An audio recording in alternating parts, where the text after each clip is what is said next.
Vous êtes télépilote, exploitant de drones, constructeur ou encore société de services dans l'une des filières drones?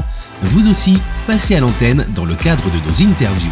Écrivez-nous à contact@fréquence-drone.fr ou via le formulaire de contact de notre site internet. Vous participerez ainsi au développement de nos émissions tout en gagnant en visibilité. Ce podcast vous est présenté par Aéropexy, l'entreprise aéronautique au service des entreprises qui utilisent des drones aériens, terrestres, aquatiques et subaquatiques. Plus d'infos sur aeropexy.com. aeropyxis.com. Aéropexy. Fréquence Drone, l'interview par Thierry Mort. Alors aujourd'hui à Fréquence Drone, nous avons été invités chez Hexadrone, qui est en région stéphanoise, à Saint-Étienne, c'est bien ça. Alors, on est même en Haute-Loire, Saint-Ferréol-de-Haut. D'accord, un très beau bâtiment d'ailleurs, bravo Alexandre. Tu es aujourd'hui le président fondateur de Hexadrone. Oui, tout à fait, merci Thierry. Qu'est-ce que c'est Hexadrone exactement? Dis-moi un peu. Alors Hexadrone, c'est avant tout une histoire de passionné. J'ai un BTS dans le textile, j'ai travaillé chez Tuan à Saint-Étienne pendant 8 ans, donc il n'y a rien qui me prédestinait entre guillemets à faire ça. Par contre, je pars du principe qu'on n'a qu'une vie et qu'il faut essayer de vivre de sa passion. Donc j'ai toujours été passionné de modélisme et de photo. Et voilà, en 2010, je me suis monté auto-entrepreneur pour faire de la captation aérienne. C'est là où j'ai rencontré des sociétés comme Antoine Vidalin de Skydrone notamment, et puis Charel Fabry à l'époque, Thomas également de Live Drone. Enfin, c'était un petit réseau en tant qu'opérateur de drone. Et puis j'ai pris des congés payés, des RTT 80%, 50% pour m'adosser à cette passion. Et puis en 2014, je me suis dit que c'était peut-être le moment de se lancer. Et donc c'est pour ça que j'ai créé Hexadrone en 2014, en juin 2014. Alors oui, donc en juin 2014, tu as créé Hexadrone dans le domaine, je crois, de la vente de produits, c'est ça? Exactement. Ça, c'est le tout début. Oui, c'est au début. C'est-à-dire que autant j'ai commencé en tant qu'opérateur de drone, et puis après, le marché s'est structuré avec la première réglementation, etc. On est devenu quand même un certain nombre sur le marché, et l'idée, c'était plutôt que de continuer dans cette voie-là, de mettre à profit l'expérience acquise sur le terrain pour faire un peu de formation, du conseil, et puis revendre des marques comme DJI, mais surtout monter ses propres machines. Donc on ne parlait pas de construction à l'époque, mais c'était vraiment de l'assemblage avec un premier drone homologué moins de 4 kg série qui était le HDS3. D'accord. Qui était un petit drone de moins de 4 kg qui était capable d'embarquer un boîtier type GH3 pour faire de la photo-vidéo. Si je comprends bien, en fait, tu t'es servi de ta passion de l'aéromodélisme, plus ensuite la connaissance du télépilotage, pour ensuite pouvoir conseiller des personnes qui auraient besoin d'acheter du matériel ou autre, plus ensuite l'assemblage donc, de ce type de drone. Exactement. Et en fait, petit à petit, par bouche à oreille, on nous a confié un certain nombre de moutons à 5 pattes. Et c'est comme ça que l'idée est venue de structurer un bureau d'études avec des compétences en mécatronique, donc au début très tourné mécanique, design, calcul structurel, etc. Et puis petit à petit ajouter du développement hardware, software. Donc jusqu'à pas si longtemps, Hexadrone faisait essentiellement, en plus de la partie boutique en ligne qui est la face visible de l'iceberg, du développement de produits ad hoc, produits spécifiques pour le monde de l'industrie, de la recherche et essentiellement aussi du monde de la défense. Est-ce que tu avais eu l'occasion, avec Rémi Semidei, qui lui avait lancé des drones un peu spécifiques aussi au tout début de sa carrière, est-ce qu'il était avec toi sur le sujet ou pas? Non, alors Rémi, on se connaît depuis très longtemps, c'est un ami de longue date, avec qui on a toujours essayé de trouver beaucoup de synergie, parce qu'on est de ces gens-là, entre guillemets. Mais on ne travaillait pas à l'époque. Quand lui assemblait ses drones, moi j'assemblais mes drones, mais voilà, ça s'arrêtait là. Par contre, aujourd'hui, depuis qu'il fait essentiellement de la formation, il achète une partie de son matériel chez nous, et puis voilà, de fil en aiguille. Revenons maintenant sur ce très beau bâtiment que j'ai visité d'ailleurs, avec des éléments qui sont intéressants, une nouvelle ligne de production qui arrive. Quel était l'objet de construire ce bâtiment et quel était le but en fait? On va dire qu'il y a un temps à tout. Le temps d'avant, c'était un temps où, c'est pas qu'on se cherchait, mais c'est un temps où on itérait, on développait de façon artisanale. Donc le Tundra, notre drone phare et unique, hein, finalement, c'est le seul produit qu'on commercialise, hein, au nom d'Hexadrone. C'est un drone qu'on a eu l'idée de développer en 2017. On a gagné le Red Dot Design Award en 2018, un concours de design mondial qui a salué justement l'approche très modulaire du concept. Et on avait fait un constat, à force de développer des machines ad hoc, justement, où on partait d'une feuille blanche quasiment à chaque fois, avec des éléments du commerce, etc. On s'était dit que ce serait peut-être intéressant de développer notre propre drone. Mais je ne voulais pas prendre une verticale métier et me spécialiser sur un métier. Je voulais vraiment rester très horizontal et essayer de se concentrer sur le porteur. Et puis après, s'associer à des partenaires qui, eux, ont une maîtrise de la charge utile ou du métier pour pouvoir finalement spécialiser le Tundra. Mais nous, notre métier aujourd'hui, c'est d'avoir un drone le plus neutre possible. Et donc, on est passé par plein d'itérations, des versions alpha, bêta, pré-série. Donc on commercialise une version pré-série, on va dire, depuis avril 2021. On a vendu une quarantaine d'unités. Une machine qui est robuste, qui est très fiable, etc., mais qui était pas encore vraiment industrialisé. C'est-à-dire que c'était un opérateur monteur qui montait son drone quasiment de A à Z. Du coup, c'était difficilement duplicable. On a accumulé un certain nombre de rétex clients dans tous les domaines d'application. Et on a travaillé en sous-marin, entre guillemets, pour industrialiser le Tundra et aussi, du coup, tout ce qui va autour. Un produit industrialisé, c'est bien, mais nous, l'idée, c'était, moi, un de mes rêves de gosse, c'était d'avoir finalement une usine où on fabrique notre drone. Alors attention, ce n'est pas une usine tout intégrée, on n'est pas là à maîtriser tous les process d'injection, de découpe, d'usinage grande vitesse, etc. Ça, on a des partenaires essentiellement en région Auvergne-Rhône-Alpes qui nous produisent nos pièces sur plan et nous, on les assemble. Mais par contre, ce bâtiment marque une nouvelle ère. On avait l'ère d'avant, c'est-à-dire où c'était très artisanal, passion, où on était une petite équipe, où on travaillait sur des petits projets, etc. Là, aujourd'hui, ça marque une nouvelle ère. Hexadrone, le constructeur de drones, avec un bâtiment tout équipé qui fait un peu plus de 1000 m². C'est un budget d'environ 2,2 millions d'investissement lié au bâtiment, plus l'aménagement du bâtiment. Comme tu l'as pu le voir, Thierry, on a plusieurs zones.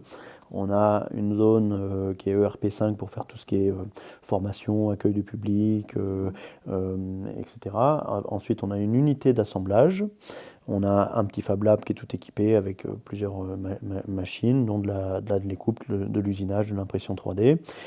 On a un bureau d'études avec des compétences en mécatronique, justement, une salle studio photo, une salle forte, un serveur avec la gestion de nos données en interne, et également un laboratoire. Un laboratoire qui est équipé aujourd'hui, c'est un investissement d'à peu près 250 000 €, c'est un investissement qui est loin d'être neutre, sur lequel on a investi dans des différentes machines, IP eau, IP poussière, pot vibrant, bras robotisés pour faire des essais cycliques, enceinte climatique pour tester les environnements rudes, aussi bien pour nos ensembles que nos sous-ensembles, etc., etc. Donc avec cet outil, on a aujourd'hui la capacité de monter en puissance et donc de produire et de maintenir en capacité opérationnelle un drone unique qui est le Tundra. Alors justement, qu'est-ce que le Tundra exactement ?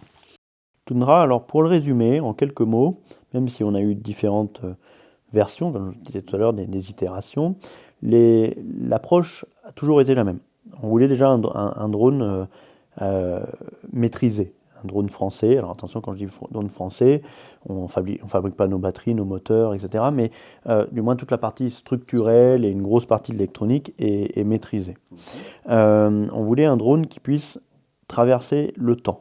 C'est-à-dire logique d'amélioration continue, l'état de l'art, tu sais qu'il évolue très vite, plutôt que de changer de machine, plutôt mettre à jour une machine. Donc logique alors c'est pas un drone écolo, hein, ça serait du greenwashing de dire ça, mais c'est un drone qui quand même a pour vocation de plutôt évoluer, vivre, plutôt que d'être remplacé. C'est un drone réparable également, c'est-à-dire que tout est démontable, il y a des logiques de modules. Il n'y a pas d'obsolescence programmée. Pas dans le drone en lui-même. Après, on sait qu'il y a certains composants ou accessoires qui vont, au fil du temps, se dévaluer ou devenir obsolète par définition, parce que l'état de l'art aura évolué, mais plutôt que de jeter l'ensemble, on va juste faire évoluer et faire vivre cette partie-là. Donc facile à réparer, facile à transporter parce que tout est démontable, donc on a une solution de sac à dos, solution de valise. Et après on part du principe que nous, notre métier, c'est le porteur. Donc on essaye de le faire et d'aller au bout des choses avec une approche très aéronautique finalement, traçabilité, identification des numéros de lot, sérialisation de tout ce qu'on fait. En fait, tu as pu visiter la chaîne d'assemblage. Je dois dire qu'elle est exceptionnelle. Elle est clinique, on va Oui, dire. tout à fait. On ne l'a pas encore dévoilé, mais d'ici début d'année prochaine, il y aura des choses qui seront dévoilées.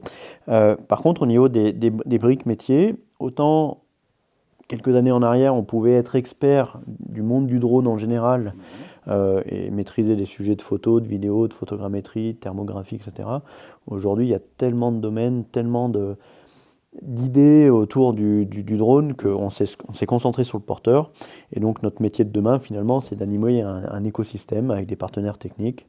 Et c'est pour ça que ce labo a cette importance-là, parce qu'il y a le Tundra qu'on a développé, essayer de créer un standard, on a éprouvé, etc., etc. Et après, du coup, toutes les briques métiers qui vont venir se plugger sous la machine, l'idée, c'est de les éprouver également. Alors, un Tundra, bon, j'ai vu, il y a 4 bras, 6 bras, c'est ça, donc il est modulable. C'est 4 bras, 4 moteurs ou 8 moteurs. 4 moteurs ou 8 moteurs, voilà, tout à fait, X4, X8, voilà. Et donc il est entièrement modulable, ce qui fait, en plus de ça, si jamais il y avait un problème, on peut juste changer un bras, donc ça c'est formidable. Et quel est le type de clientèle d'ailleurs de ce type de drone ? Après, on a une boutique en ligne avec 3500 produits aujourd'hui, donc ça c'est ce que je disais tout à l'heure, la face visible de l'iceberg, donc c'est essentiellement de l'OM, j'aime bien dire qu'on est le LDLC du drone en France finalement, sans leur faire de pub. On vend des contrôleurs de vol, des batteries, des chargeurs, etc. Tout ce qui sert finalement à fabriquer des drones. Après, on revend également des marques comme DJI, Freefly, Hotel Robotics, Parrot, etc. On essaye de rester très neutre. Par contre, on a un certain nombre de clients, alors essentiellement liés au monde de la défense, de l'industrie ou de la recherche. On va dire que c'est les 3 grandes familles qui voulaient des drones un peu réparables, évolutifs, sur lesquels ils puissent venir adapter des choses dans une logique non pas spécialement d'open source, mais plutôt d'open innovation, qui ne soit pas chinoise vis-à-vis des problématiques de remontée de données qu'il peut y avoir, avec des performances qui soient quand même assez intéressantes. C'est-à-dire que là, le Tundra... comme autonomie, par exemple ? Alors, en configuration X4 Endurance, on atteint pas loin un petit peu plus de 60 minutes d'autonomie à vide. Ah bien.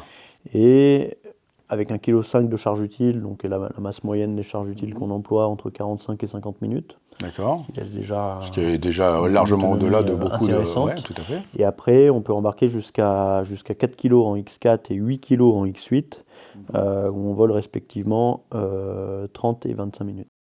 Le type de mission d'un Tundra, donc, je suppose qu'elles sont certainement assez plurielles, mais quel est le type de mission type ou phare d'un Tundra ? Alors c'est très large, c'est ça d'ailleurs qui est très passionnant dans le métier qu'on fait, c'est qu'aujourd'hui on nous appelle pour faire ci, pour faire ça, on en découvre tous les jours, on rencontre des gens passionnants, qui sont passionnés, qui ont un savoir-faire reconnu dans leur domaine, et j'adore, on s'ennuie pas. Après, en gros, on embarque tout type de charge utile pour faire une acquisition de données aériennes. Oui, tout à fait. Les applications qu'on revoit souvent vont être tout ce qui va être l'application LIDAR. Ouais. On travaille beaucoup avec Yellowscan, par exemple. D'accord. Sauvegarde du patrimoine, tout ce qui va être... tout ce qu'on peut envisager de faire avec un LIDAR. Photo, vidéo, mais plutôt très haute résolution, avec des boîtiers type Phase One ou des choses un petit peu particulières. Pas mal de live également. On a une version captive du Tundra avec de la fibre optique. Oui. Donc on peut imaginer tout ce qu'on peut faire avec un Tundra captif avec un brin de fibre optique. On a des projets, en sachant que là, l'autonomie, elle est quasi permanente puisqu'elle est alimentaire. Oui, on ne peut pas parler d'autonomie infinie parce que tout à fait. Il y a une maintenance, etc. Mais c'est quand même beaucoup plus souple. En plus, on est captif, donc ça ouvre quand même un certain nombre de portes. J'ai vu aussi un joli appareil pour du FPV. Oui, alors ça c'est un projet un peu récréatif. Alors C'est à force de manger et boire du toundra toute la journée, sachant que j'ai une équipe de passionnés qui travaillent chez Hexadrone, que je salue et remercie d'ailleurs. L'idée, c'est de faire un petit drone, donc un cinélifter, un ricer capable d'embarquer 1 kg, 1,5 kg, qui puisse faire de l'acquisition vidéo de façon dynamique. Donc on travaille beaucoup avec on a un de nos amis représentant de la marque, est Stéphane Couchou, avec qui on a co-développé ce drone-là. Et du coup, c'est un petit drone qui est au catalogue, mais qu'on a pris avec la même ferveur, la même passion, le même professionnalisme entre guillemets que le Tundra, mais qui reste un produit à part. Alors, ce bâtiment-là, il est très bien implanté, en plus avec une vue formidable. J'ai eu la chance de voir la vallée qui est en contrebas. Et j'ai vu que, justement, sur cette vallée-là, c'était une belle zone de test aussi. Donc, tu as obtenu des autorisations, des dérogations pour pouvoir voler et faire tous les essais. Et donc, je suppose que tes clients peuvent venir faire les tests qu'ils veulent ici avec l'appareil et le prendre en main en tant que tel. C'était important pour nous quand avant qu'on fasse construire, on était en location dans un petit bâtiment. On s'est longtemps posé la question de où est-ce qu'on allait s'implanter. S'implanter de façon durable. Oui, bien sûr. Il y a eu des réflexions en région parisienne, sur Valence, sur Lyon, sur Saint-Étienne, différentes métropoles qui proposaient des terrains, etc. Le souci, c'est pour pouvoir voler librement et faire ses essais au quotidien, être aux abords d'une métropole à côté d'un aéroport ou autre. J'avais un petit peu de mal avec ça. Il y a une autre raison qui nous a fait nous installer, du moins rester en Haute-Loire, c'est que la majorité de mes investisseurs sont de la région Auvergne-Rhône-Alpes, qui plus est de l'Auvergne, enseigne Auvergne, qui plus est du département de la Haute-Loire. Du coup, c'est pas qu'on est chauvin ici, mais l'idée c'était de rester un petit peu quand même. Dans le territoire et qui s'y prête bien finalement en termes de vol vis-à-vis des zones longues. Mais même de qualité de vie. La localité. Tout à fait, la localité est très bien. C'est très central finalement. Et puis en plus de ça, on y mange très bien, parce qu'à midi, tu m'as fait découvrir un superbe resto. On y mange bien, on y vit bien. Moi, j'ai 2 enfants. Enfin, il y a quand même, vis-à-vis du travail qu'on fait, vis-à-vis des salariés, j'ai des personnes qui déménagent j'ai envie de dire de la France entière pour venir travailler chez nous. C'est important, avec l'effet Covid aussi, les gens qui voulaient fuir les grandes villes et aller en campagne. Donc c'est vrai que la Haute-Loire est très bien pour ça. Ensuite, on essaie de développer aussi le tourisme d'affaires. C'est-à-dire que quand on a des clients de région parisienne qui viennent, on les récupère en train, et puis on leur fait vivre une expérience. C'est-à-dire qu'ils viennent se ressourcer, entre guillemets, à la campagne, dans un lieu intéressant. On a créé une zone de vie sympa, on a un baby-foot, on a un terrain de boule, on a une belle zone de vie, on a effectivement des bons restos dans le coin, des petites auberges, donc c'est vrai qu'on vit quelque chose de sympathique. Alors, tes employés, tes salariés, tes collaborateurs, on va dire, à tout compte fait, on voit qu'ils sont choyés, qu'ils apprécient de travailler ici. Bon, tous ceux que j'ai croisés là aujourd'hui, en fait, il y a combien de personnes maintenant chez Hexadrone, c'est une vingtaine d'employés aujourd'hui. Plus quelques consultants qui travaillent pour nous. Et donc, toutes ces personnes-là, effectivement, travaillent vraiment d'arrache-pied. J'ai pu voir en parcourant les bureaux qu'effectivement, ils avaient un cadre de vie aussi ici. On voit qu'ils travaillent avec plaisir. On ne voit pas que c'est des personnes qui travaillent à la chaîne ou quoi que ce soit, comme on peut voir dans certaines entreprises. Qu'est-ce qui fait l'attraction pour que ces personnes aient envie de venir travailler chez Hexadrone ?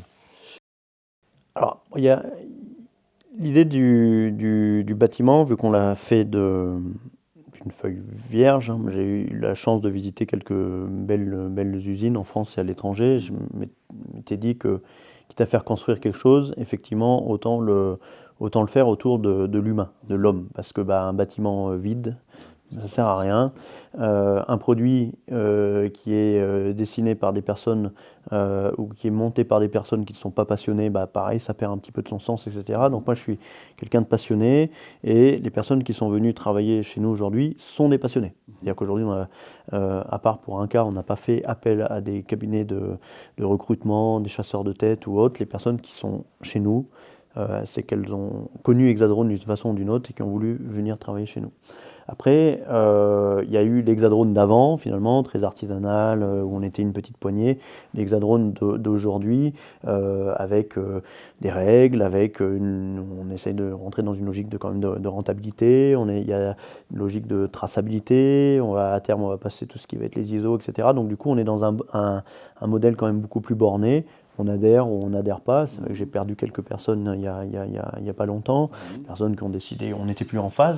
C'est la vie même d'une entreprise. On n'a qu'une vie. Quand les personnes sont plus en phase dans l'entreprise, elles quittent et elles trouvent un nouveau lieu d'épanouissement. Et puis les personnes qui reviennent chez nous, on essaye de les rentrer dans le moule. Donc, c'est très honnête de ta part de le dire. Oui, voilà, je préfère jouer la transparence. Le cadre de vie, le bâtiment, le produit, les marchés, tout est très intéressant, dynamique, passionnant. Après, il y a la réalité du terrain et la vie d'une entreprise, le management, ça. Bon.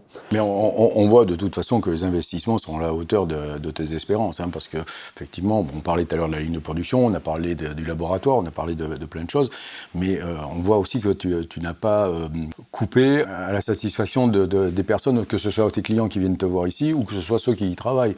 On voit que tu as mis ce qu'il fallait pour que derrière tout le monde se sente bien chez toi.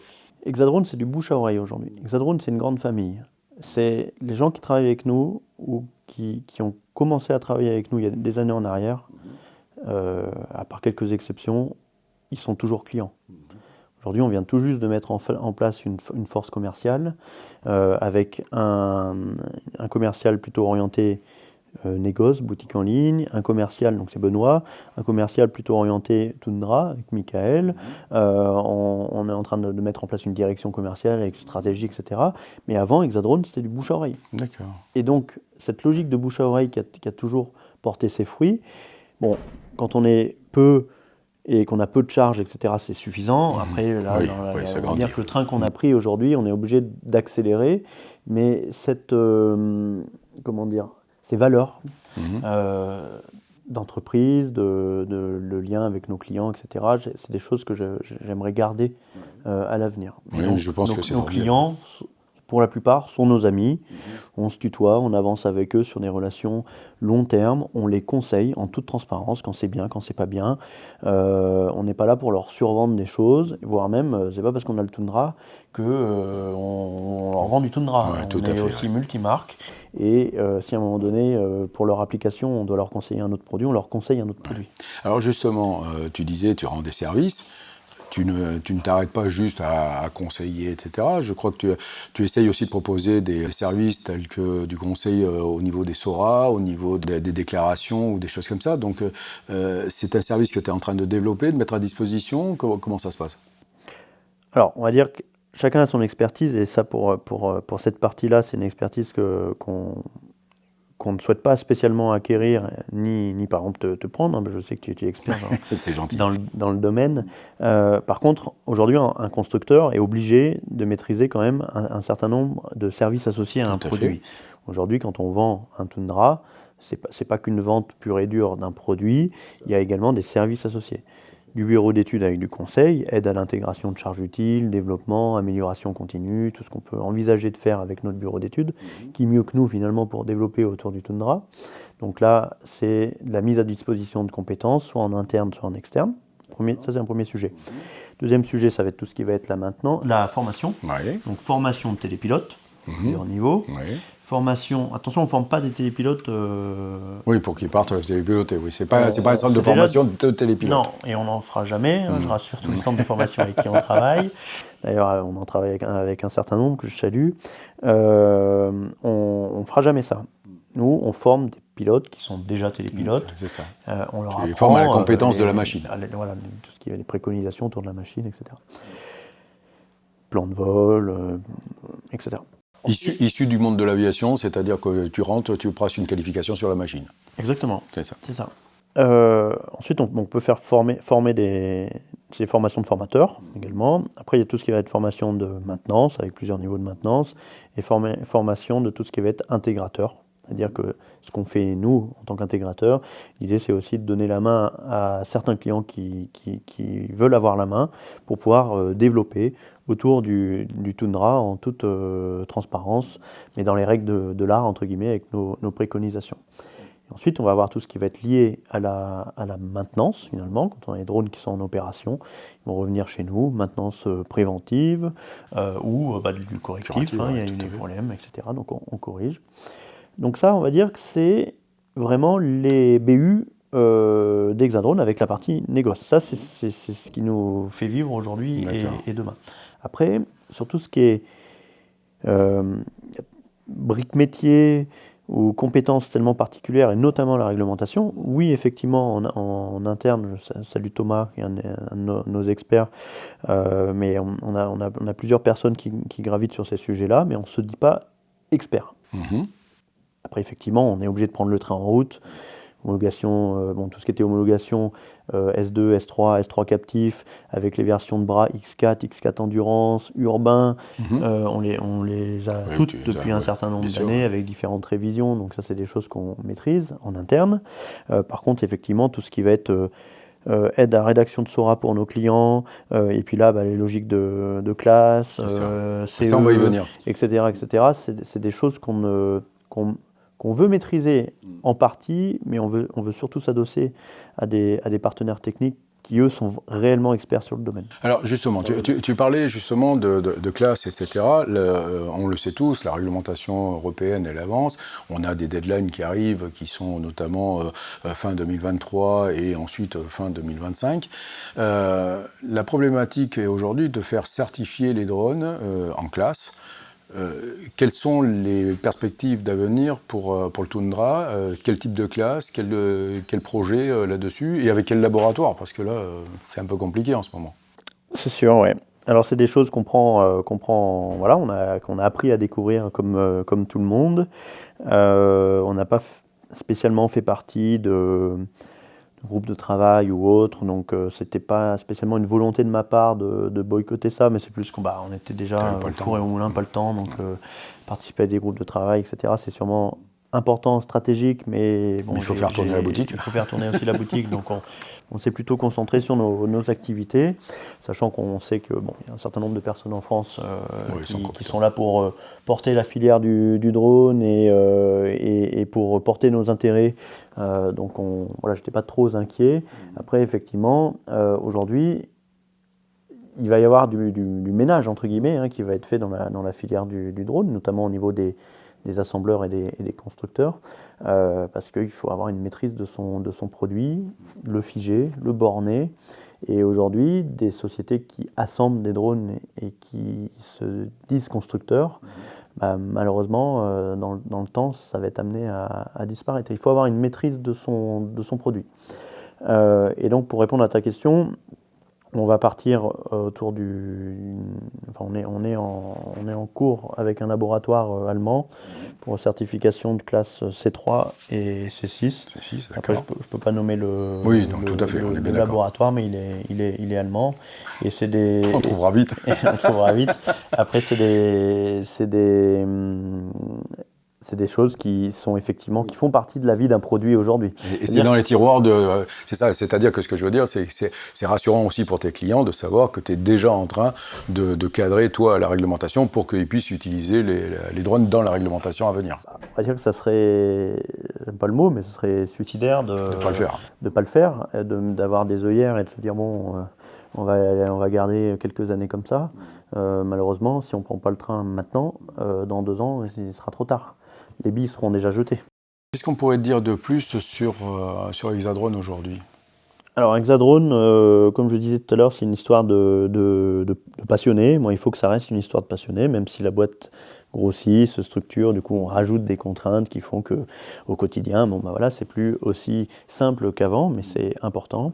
On a fait une première levée de fonds en 2018 avec des personnes qui ont cru en Hexadrone, aux porteurs de projets, au Tundra, la philosophie qu'on avait, notre rayonnement sur le marché français, etc. On a mis au point le Toundra, on a fait construire notre bâtiment, etc. Donc ça, c'était la première phase finalement de cette série SID, on va appeler ça comme ça. Là, on est en train de faire une série A d'ici mai-juin 2023. L'idée, c'est de faire un nouveau closing pour lever des fonds pour nous permettre justement de déployer le Toundra en France, mais aussi surtout à l'international, et de dérouler tout ce qu'on a déroulé autour de ce produit. Quand tu dis international, tu penses quel pays? L'Europe essentiellement, ou éventuellement aussi les marchés plutôt américains, asiatiques peut-être? L'Europe, oui. On va dire que c'est tout l'intérêt d'avoir une réglementation européenne aujourd'hui, même s'il y en a beaucoup qui crient sur cette réglementation, parce qu'avant c'était mieux, avant c'était plus facile. Certes, ce qu'il faut se dire, c'est que demain, avec une réglementation européenne, en tant que constructeur, il y a un marché. Il y a un marché qui est européen. Alors aussi avec d'autres challengers, etc. Mais c'est positif. Et ça, c'est très bien. Après, par contre, l'Europe a une belle aura aussi, qui est plus dans le monde de l'aéronautique, dans certaines régions du monde. Les États-Unis, c'est un beau marché, mais c'est un peu compliqué. L'idée, c'est de ne pas spécialement l'attaquer dans l'immédiat. Effectivement, l'Asie, hors Chine, il y a des belles opportunités, des choses qui sont d'ores et déjà en train de se négocier et de se signer. Et après, tout ce qui va être Afrique, effectivement, il y a beaucoup à faire aussi. C'est un marché énorme, effectivement. C'est un marché énorme. Après, l'idée, c'est de ne pas être expert dans tous les domaines. Donc, Hexadrone est plutôt en train de mettre en place un réseau de distribution avec des partenaires, des intégrateurs, des revendeurs, des distributeurs, des fournisseurs de briques techno, des formateurs, des personnes formées, etc. Et donc, du coup, s'il y avait aussi un message à faire passer, c'est qu'aujourd'hui, on est dans une logique très, très ouverte et qu'on étudie tout type de collaboration. Hexadrone, l'avenir, tu le vois comment? L'avenir, c'est beaucoup de boulot. Ça en était déjà beaucoup avant, mais là, on sent qu'on doit vraiment, on joue un bras de fer contre le temps. On va dire que c'est déjà ça. Donc après, contre nos finances aussi, parce que ce n'est pas des finances à rallonge. L'état de l'art évolue vite, etc. Donc on ne peut pas attendre aussi d'avoir le produit toujours idéal pour le mettre sur le marché. Il faut savoir le faire vivre, le faire évoluer, tant au niveau des améliorations technologiques, hardware, software, mais aussi justement au niveau réglementaire, etc., etc. Après, Hexadrone, l'idée c'est de rester société familiale, c'est un souhait. J'ai pas envie de faire des levées de fonds et des levées de fonds et des levées de fonds à ne pas finir. Et l'idée, c'est de devenir une PME française avec un certain niveau de rentabilité, inscrit sur le territoire, avec des partenaires long terme, à qui on ne plante pas des coups de couteau dans le dos, quoi. Voilà. Alors justement, tiens, en parlant de ça, dernièrement, je parlais avec un autre constructeur français, qui me laissait entendre que malheureusement, il avait un grand regret de ne pas voir, outre de leaders français, mais même ne serait-ce que de leaders européens dans les constructeurs de drones. Tu partages cette vision des choses? Oui, alors je pense que Parrot est un de nos compétiteurs européens, du par sa taille, son expérience, c'est les faits, entre guillemets, personne ne peut le nier. Bien sûr. Après, c'est sûr que par rapport à des mastodontes comme DJI, Hotel Robotique ou autres, on est un peu en dessous. Attention, j'ai toujours suivi Parrot, ça a été c'est un modèle pour moi, c'est un succès français.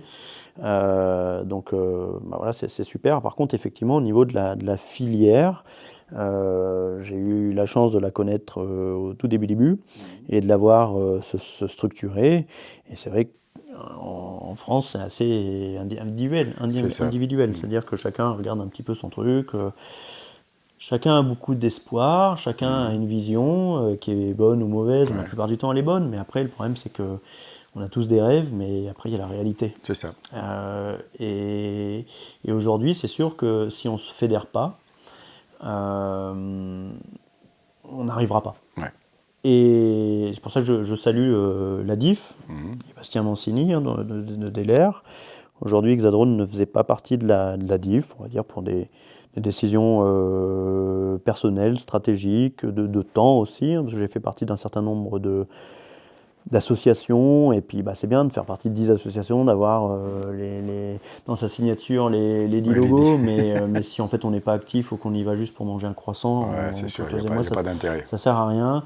Donc moi, quand je fais partie de quelque chose, c'est pour m'engager, le faire vivre, m'impliquer. Donc aujourd'hui, c'était pas le bon moment. Là, on sent que c'est stratégique et c'est le moment.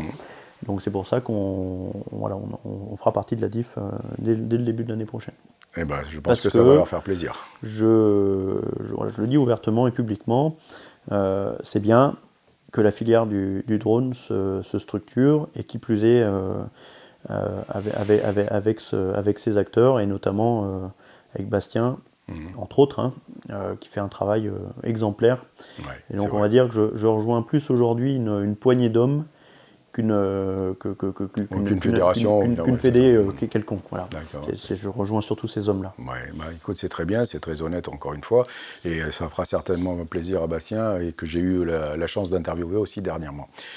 Alexandre, toute bonne chose ayant une fin, on arrive à la fin de cette interview. Est-ce que tu aurais quelque chose à rajouter, à dire aux auditeurs de Fréquence Drone, éventuellement même à tes clients ou à tes futurs prospects ? S'il y a un mot, aujourd'hui, Hexadrone, on a pignon sur rue. On ne communique pas vraiment encore sur notre activité de constructeur, etc. On va avoir un nouveau site internet qui arrivera d'ici début d'année prochaine, où là justement un site corporate où on va expliquer ce qu'on fait, etc. Mais notre meilleure vitrine, c'est de venir nous voir, c'est ce que j'allais dire, discuter avec nos équipes, voir notre bâtiment, voir nos installations, voir voler le Tundra, par les projets. Sincèrement, j'aime bien. Tout à fait. J'aime bien parler de mon produit, mais pas le survendre. Le mieux, c'est que les gens viennent le voir. Et s'ils ne sont pas convaincus, ils le seront. Et je dois dire qu'ils ne seront pas déçus, parce que, le bâtiment est merveilleux, l'accueil est chaleureux, il n'y a rien à dire là-dessus, même s'il fait un peu froid dehors aujourd'hui. C'est un peu froid. Mais c'est pas bien grave. Mais par contre, la chaleur humaine qui se dégage ici est formidable. Et puis très sincèrement, d'une installation comme celle-ci, il y en a très peu. Et franchement, bravo, félicitations pour avoir réussi tout ça. En combien de temps déjà ? Ça a été un long... Ça s'est fait... Enfin, le projet de la construction d'une usine date depuis 2018. C'est-à-dire qu'à partir du moment où on s'est dit on va développer un drone série, on savait qu'on n'allait pas pouvoir le produire au fond du garage. Donc tout à fait. C'était un ensemble, une brique parmi d'autres. Là, on parle d'un bâtiment. Après, il y a les process à l'intérieur, la mise en place d'un ERP, de logiciel, la mise en place d'un serveur, logique de données. Enfin, c'est vraiment un tout. Et on ne voulait pas qu'il y ait de trous dans la raquette, mais on ne voulait pas non plus trop anticiper. Donc ça s'est fait petit à petit, non sans mal. Mais c'est un projet qui est loin d'être fini. Je pars du principe que ne sera jamais fini. Oui. Comme tu le disais tout à l'heure, c'est comme une belle toile, c'est jamais terminé. C'est ça, tant sur le drone en lui-même que finalement sur notre façon de voir les choses, etc. Il ne faut jamais rester dans sa zone de confort. On est là pour se dépasser, pour aller de l'avant. Comme je le redis une dernière fois, on n'a qu'une vie, il faut y aller. Je salue, on a un de nos investisseurs qui était un ami à moi qui est décédé il y a pas longtemps, paix à son âme. Et on a qu'une vie, donc faut y aller. Ouais, c'est bien. Et je fais tout ça en sa mémoire. Voilà. Alors, écoute, félicitations, bravo pour ce bel hommage aussi à ton ami. On continuera juste pour dire que ce bâtiment, il a la possibilité aussi d'être étendu, que si jamais tu grandis, tu as encore la place pour pouvoir faire une extension quand même suffisamment confortable. Donc moi, ce que je peux te dire, Alexandre, bravo, parce que très sincèrement, en 4 ans, avoir réalisé tout ça, et depuis que tu as créé Hexadrone, avoir réussi à arriver à ce chemin-là, félicitations, très sincèrement. Merci Thierry. Je t'en prie. Eh bien, merci. Vous êtes télépilote, exploitant de drones, constructeur ou encore société de services dans l'une des filières drones. Vous aussi, passez à l'antenne dans le cadre de nos interviews. Écrivez-nous à contact@fréquence-drone.fr ou via le formulaire de contact de notre site internet. Vous participerez ainsi au développement de nos émissions tout en gagnant en visibilité. Fréquence Drone, l'interview par Thierry Maure. Rédiger un Manex, c'est trop complexe. Une analyse Sora, c'est du tracas. Et ma clientèle, elle se fait la belle. Mais avec Aéropixie, je n'ai plus de soucis. Aéropixie Pixie, c'est l'expertise réglementaire dans le drone, la rédaction de votre Manex, audit pour intégrer l'outil drone en entreprise, accompagnement et formation à la création d'une exploitation drone. Faites confiance aux spécialistes des drones aériens, terrestres, aquatiques et subaquatiques. Une seule adresse, contact@aeropixie.com. aeropyxis.com. Avec Antidrone, donnez de la hauteur à vos projets. Centre de formation certifié aux Antilles, à votre écoute pour toute mission technique. Antidrone, l'événementiel. www.antidrone.com. Fréquence Drone est une web radio associative animée par un petit groupe de bénévoles passionnés. Si vous souhaitez nous soutenir, vous êtes invité à adhérer à notre association. Plusieurs formules, selon votre statut et niveau de participation, vous seront proposées. Comment adhérer ? C'est très simple. Rendez-vous sur la page adhésion de notre site internet fréquence-drone.fr. Vous participerez ainsi au développement de nos émissions tout en étant récompensé.